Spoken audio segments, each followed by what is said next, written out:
आदरणीय मुख्तार सिंग राजपूत ज्यांनी या कार्यक्रमाचं आयोजन केलं ते आमचे मित्र प्रदेश काँग्रेस कमिटीचे उपाध्यक्ष संजय राठोड, त्यांचे सर्व सहकारी, प्रदेश काँग्रेस कमिटीचे उपाध्यक्ष नाना लावंडेजी, नुकतीच ज्यांची राजीव गांधी पंचायती राज संघटनेवरती अध्यक्ष म्हणून नियुक्ती झाली ते माजी आमदार हर्षवर्धन सपकाळ, जिल्हा काँग्रेस कमिटीचे अध्यक्ष राहुल बोंद्रे, प्रदेश काँग्रेस कमिटीच्या कार्यकारिणीवर सदस्य दीपक काटोलेजी, माजी मंत्री रमेश बागवेजी, अतुल लोंढेजी, दीपक रिंडेजी, माननीय आमदार राजेश शेकडेजी, विजय अंबोरेजी, श्याम मारकरजी, राम विजय गुरुंगलेजी, विजय सावळेजी, अरविंद कोलते, लक्ष्मणराव घुमरे, विनोद बेनवाल, दिलीप जाधव,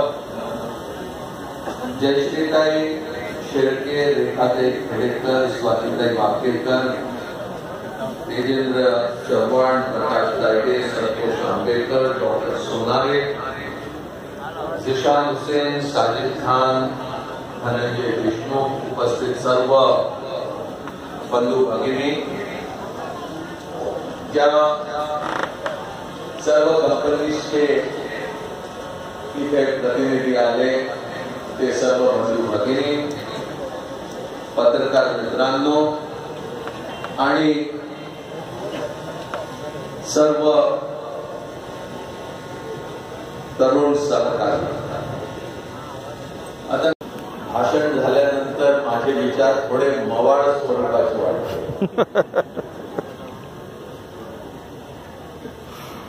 प्रखर असे विचार नाना भाऊंनी मांडले. मी विचार करत होतो की इतक्या पोटतिडकीने हे विचार का म्हणून मांडल्या जातात. तर काल सकाळी 5:30 वाजता मुंबईला रमेश चन्नेथाला जे आपल्या राज्याचे प्रभारी यांनी स्क्रीनिंग कमिटीची म्हणजे उमेदवार निवड करण्याच्या प्रक्रियेमध्ये ज्या समितीचा महत्वपूर्ण भाग राहणार त्या समितीची 5:30 वाजता बैठक झाली. 8 वाजताचं विमान पकडून नागपूरला त्यांच्या सोबत आले.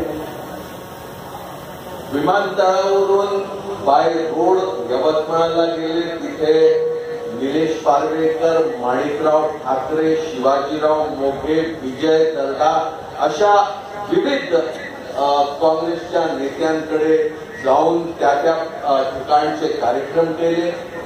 तिथून नागपूरला बाय रोड, मग विमानानं नांदेड, मग नांदेड विमानतळावरून तासभर आपले खासदार ज्यांचं आताच निधन झालं ते वसंतराव चव्हाण त्यांच्या निवासस्थानी भेट.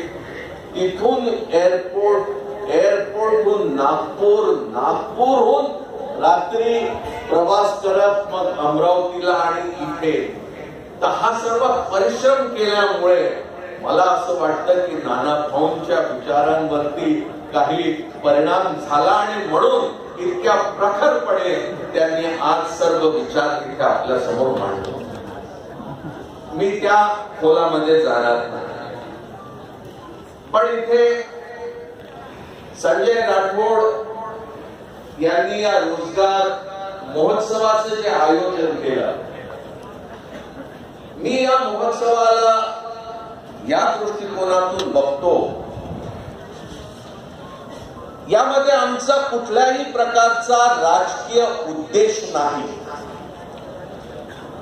पण या महोत्सवाच्या माध्यमातून त्या तरुणांच्या जीवनामध्ये एक आशेची ज्योत प्रज्वलित करण्याचा हा या महोत्सवाच्या मागचा उद्देश आहे.